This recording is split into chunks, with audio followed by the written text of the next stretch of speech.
ডিজিএফআইয়েরও একজন হায়ার লেভেলের অফিসারকেও বলেছিলাম, সেও বলেছিল আমরা ভেরিফিকেশন করে দিছি। তারপরেও যদি কোনোটায় জটিলতা থাকে জনপ্রশাসন যদি আমাদেরকে জানায় আমরা করে দেবো। এটা আসলে আপনারা শিক্ষিত মানুষ, আশা করি আপনারা যাবেন, বিসিএস কর্মকর্তা হবেন, আপনারাও দয়া করে মানুষের এই দুর্দশাটা মনে রাখেন।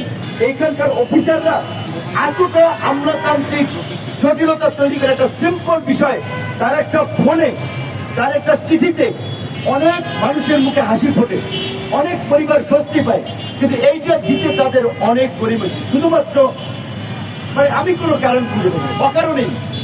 আপনারাও যখন অফিসার হবেন জনগণের প্রতি এই দরদটা দেখাবেন, এইটা আপনাদের প্রতি আমাদের আহ্বান।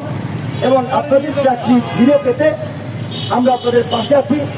আপনাদের এইখান থেকে উঠে গিয়ে আমি শেষবারের মতো জনপ্রশাসন সচিবের সাথে কথা বলবো যে আপনাদের দিকে ওনারা কি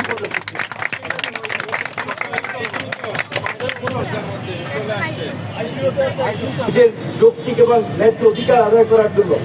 আর এখানে আমি এটা আফসোস করি, আমাদের এই যে ছাত্র যুবক এই জেনজি, এটা একটা বৃহৎ রেভলিউশন হলো।